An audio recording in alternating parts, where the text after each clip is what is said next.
ಮುನ್ನ, ಜ್ವರ ಬಂದಿದ್ಯಾ ನಿಂಗೆ? ನಿನ್ನ ಅಪ್ಪ ಕೂಡ ಇಲ್ಲ ಮನೆಯಲ್ಲಿ. ಅವರು ಕೆಲಸದ ಮೇಲೆ ಬೇರೆ ಕಾಡಿಗೆ ಹೋಗಿದ್ದಾರೆ. ನಾನೊಬ್ಳೇ ಈಗ ಏನು ಮಾಡಲಿ? ನಾನು ನಿನ್ನನ್ನು ಪಾರಿವಾಳದ ಹತ್ರ ಕರ್ಕೊಂಡು ಹೋಗ್ತೇನೆ.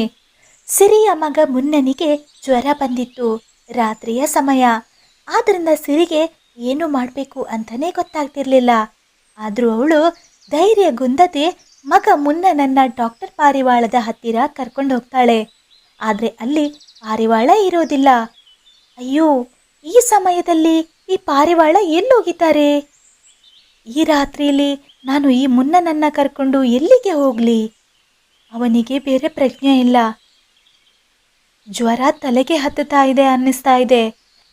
ಆ ಕಡೆಯಿಂದ ಮನೆಗೆ ಹೋಗ್ತಿದ್ದ ಕವ್ವ ಸಿರಿ ಪಾರಿವಾಳದ ಮನೆಯ ಹತ್ತಿರ ಇದ್ದಿದ್ದು ಗೊತ್ತಾಗಿ ಅಲ್ಲಿಗೆ ಬರ್ತಾನೆ.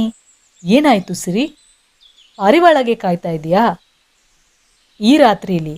ಹೌದು ಕವ್ವ ಅಣ್ಣ, ಮುನ್ನನಿಗೆ ಜ್ವರ ಇದೆ, ಅದಕ್ಕೆ ಕರ್ಕೊಂಡು ಬಂದೆ. ಆದರೆ ಇಲ್ಲಿ ಪಾರಿವಾಳ ಇಲ್ಲ. ಹಾ ಸಿರಿ, ಪಾರಿವಾಳ 2-3 ದಿನದ ಮಟ್ಟಿಗೆ ಅವರ ಕಾಡಿಗೆ ಹೋಗಿದ್ದಾರೆ. ಹೌದಾ? ಈಗೇನು ಮಾಡೋದು ನಾನು?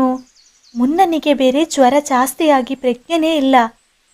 ಬೆಳಗ್ಗೆ ಆಗುವವರೆಗೆ ಕಾದು ಹತ್ತಿರದ ಕಾಡಿಗೆ ಹೋಗ್ಬೇಕು ಅಷ್ಟೇ.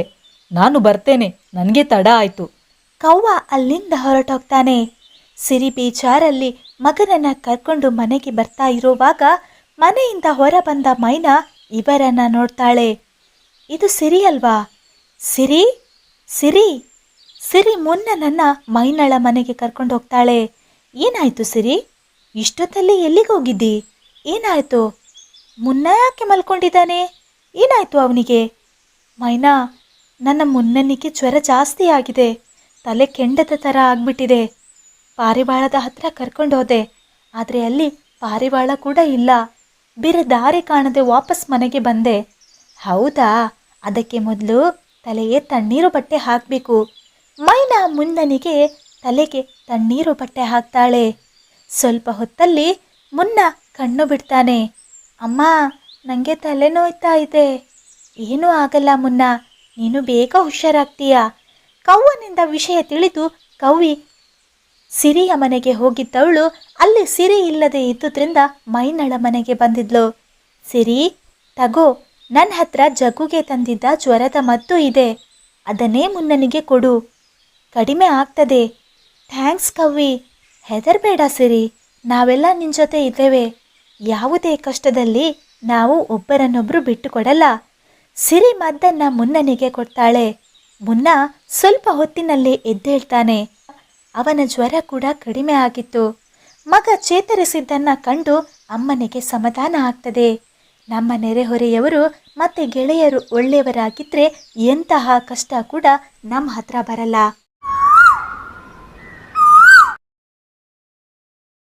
ಮೈನಾ ಹಕ್ಕಿ ತನ್ನ ಪುಟ್ಟದಾದ 2 ಮರಿಗಳ ಜೊತೆ ವಾಸಿಸ್ತಾ ಇದ್ಲು. ಒಂದು ಗಂಡು ಮರಿ, ಇನ್ನೊಂದು ಹೆಣ್ಣು ಮರಿ. ಆ ಮರಿಗಳು ಮೊಟ್ಟೆಯಿಂದ ಹೊರಬಂದು ಕೆಲವೇ ದಿನಗಳಾಗಿತ್ತು. ಇವತ್ತಿನ ದಿನ ಮೈನಾ ಹಕ್ಕಿ ಆಹಾರ ಹುಡುಕೋದಕ್ಕೆ ಗೂಡನ್ನು ಬಿಟ್ಟು ತನ್ನ ಪುಟ್ಟ ಮರಿಗಳನ್ನು ಬಿಟ್ಟು ಹೊರ ಹೋಗಲೇಬೇಕಿತ್ತು. ಯಾಕಂದರೆ ಮೈನಾ ಹಕ್ಕಿ ಇಷ್ಟರವರೆಗೆ ಸಂಗ್ರಹಿಸಿಟ್ಟ ಆಹಾರ ಎಲ್ಲ ಖಾಲಿಯಾಗಿತ್ತು. ತನ್ನ ಪುಟ್ಟ ಮರಿಗಳ ಹೊಟ್ಟೆಯನ್ನು ತುಂಬಿಸುವುದಕ್ಕೆ ಅವಳು ಆಹಾರ ತರಲೇಬೇಕಿತ್ತು. ಅದು ಕೂಡ ದೂರದ ಗದ್ದೆಗೆ ಹೋಗಬೇಕಾದ್ರೆ ಒಂದು ಕ್ರೂರ ಗಿಡುಗನ ಜಾಗನ ದಾಟಿ ಹಾರಾಡಬೇಕಾಗಿತ್ತು. ಎಲ್ಲ ಪಕ್ಷಿಗಳು ಆ ಗಿಡುಗ ಆಹಾರ ಹುಡುಕ್ಲಿಕ್ಕೆ ಹೋದ ಸಮಯದಲ್ಲಿ ಆ ಗಿಡುಗನ ಜಾಗ ದಾಟಿ ಆಹಾರ ಹುಡುಕ್ಲಿಕ್ಕೆ ಹೋಗ್ತಾ ಇದ್ರು. ಬೆಳಗಿನ ಹೊತ್ತಿಗೆ ಆ ಗಿಡುಗಗಳು ಆಹಾರವನ್ನ ಹುಡುಕ್ಲಿಕ್ಕೆ ಹೋಗ್ತಾ ಇದ್ರು. ಮೈನಾ ಇದ್ದಂತಹ ಸ್ವಲ್ಪ ಧಾನ್ಯವನ್ನ ಮಕ್ಕಳಿಗೆ ತಿನ್ನೋದಕ್ಕೆ ಕೊಡ್ತಾಳೆ. ಮತ್ತೆ ಮರಿಗಳಿಗೆ ಹೇಳ್ತಾಳೆ, ನನ್ನ ಮುದ್ದು ಮಕ್ಕಳೇ, ಇವತ್ತು ನಾನು ಆಹಾರ ತರೋದಕ್ಕೆ ದೂರದ ಗದ್ದೆಗೆ ಹೋಗ್ತಾ ಇದ್ದೇನೆ. ಬರೋವಾಗ ಸಂಜೆ ಆಗುತ್ತೆ. ಇವಾಗ ನೀವು ಈ ಆಹಾರನ ತಿನ್ನಿ. ಆಮೇಲೆ ಗೂಡಿನಲ್ಲೇ ಈ ಎಲೆಗಳ ಮಧ್ಯೆ ಅಡಗಿಸಿಕೊಂಡಿರಿ. ಯಾರೇ ಕರೆದ್ರೂ ಹೊರಗಡೆ ಬರಬೇಡಿ. ಆವಾಗ ಪುಟ್ಟ ಮಗಳು ಕೇಳ್ತಾಳೆ, ಯಾಕಮ್ಮ ಹೊರಗಡೆ ಬರಬಾರ್ದು? ಅದಕ್ಕೆ ಮೈನಾ ಹೇಳ್ತಾಳೆ, ಹೊರಗಡೆ ಬಂದರೆ ಯಾವುದಾದ್ರೂ ಪ್ರಾಣಿನೋ ಪಕ್ಷಿನೋ ನಿಮಗೆ ಅಪಾಯ ಮಾಡೋ ಸಾಧ್ಯತೆ ಇರುತ್ತೆ. ಅದಕ್ಕೆ ಈ ಅಮ್ಮ ಬರೋವರೆಗೆ ನೀವು ಇಬ್ರು ನಾನು ಮುಚ್ಚಿಟ್ಟ ಈ ಎಲೆಗಳಿಂದ ಹೊರ ಬರೋ ಹಾಗಿಲ್ಲ. ಆವಾಗ ಮೈನಾ ಹಕ್ಕಿಯ ಮಗ ಹೇಳ್ತಾನೆ, ಅಮ್ಮ ನಂಗೆ ಭಯ ಆಗುತ್ತೆ, ನೀವು ನಮ್ಮ ಜೊತೆನೇ ಇರಿ. ಅರೆರೆ, ನನ್ನ ಮಕ್ಕಳಿಗೆ ಭಯನಾ? ಖಂಡಿತ ಇಲ್ಲ. ನನ್ನ ಮಕ್ಕಳು ಧೈರ್ಯವಂತರಾಗಿರ್ಬೇಕು. ಯಾವತ್ತೂ ಕೂಡ ಎಂತಹ ಸ್ಥಿತಿಯಲ್ಲೇ ಆಗಲಿ ಧೈರ್ಯವಾಗಿ ಎದುರಿಸಬೇಕು. ಆಯ್ತಮ್ಮ. ಮೈನಾ ಹಕ್ಕಿ ಮನಸ್ಸಿಲ್ಲದೆ ಇದ್ರೂ ಆಹಾರ ತರೋದಕ್ಕೆ ಆ ಗಿಡುಗಗಳ ಗೂಡು ಇರೋ ಜಾಗನ ದಾಟಿ ಹೋಗ್ತಾಳೆ. ಹಾರಾಡ್ತಾ ಹಾರಾಡ್ತಾ ಸುಸ್ತಾದ್ರೂ ಸಂಜೆಯ ಒಳಗೆ ವಾಪಸ್ ಗೂಡನ್ನು ತಲುಪಬೇಕು. ತನ್ನ ಪುಟ್ಟ ಮಕ್ಕಳು ತನಗೋಸ್ಕರ ಕಾಯ್ತಾ ಇರ್ತಾರೆ. ಅದು ಅಲ್ಲದೆ ರಾತ್ರಿಯಾದರೆ ಆ ಗಿಡುಗಗಳು ವಾಪಸ್ ಬರ್ತಾರೆ. ಅಷ್ಟೊತ್ತಿಗೆ ಆ ಜಾಗದಲ್ಲಿ ಹೋದರೆ ಆ ಗಿಡುಗಗಳು ಕೊಂದು ತಿಂತವೆ. ಆ ಥರ ಆದರೆ ನನ್ನ ಮಕ್ಕಳು ಉಪವಾಸ ಸಾಯ್ತಾರೆ. ಆ ಥರ ಆಗೋದಕ್ಕೆ ನಾನು ಬಿಡೋಲ್ಲ ಅಂತ ಯೋಚನೆಗಳನ್ನು ಮಾಡ್ತಾ ಮೈನಾ ಗದ್ದೆನ ತಲುಪಿಬಿಡ್ತಾಳೆ. ಅವಳು ಗದ್ದೆ ತಲುಪುವ ಹೊತ್ತಿಗೆ ಆಗಲೇ ಮಧ್ಯಾಹ್ನ ದಾಟಿತ್ತು. ಅಲ್ಲಿದ್ದ ಒಂದು ಧಾನ್ಯದ ಗೊಂಚಲನ್ನು ಹಿಡ್ಕೊಂಡು ತನ್ನ ಗೂಡಿನೆಡೆಗೆ ವಾಪಸ್ ತನಗೆ ಸಾಧ್ಯವಾದಷ್ಟು ವೇಗವಾಗಿ ಹಾರಾಡ್ತಾಳೆ. ಅವಳೆಷ್ಟೇ ವೇಗವಾಗಿ ಹಾರಾಡಿದ್ರೂ ಆ ಗಿಡುಗಗಳ ಜಾಗಕ್ಕೆ ಬಂದಾಗ ಕತ್ತಲಾಗಿ ಬಿಟ್ಟಿತ್ತು.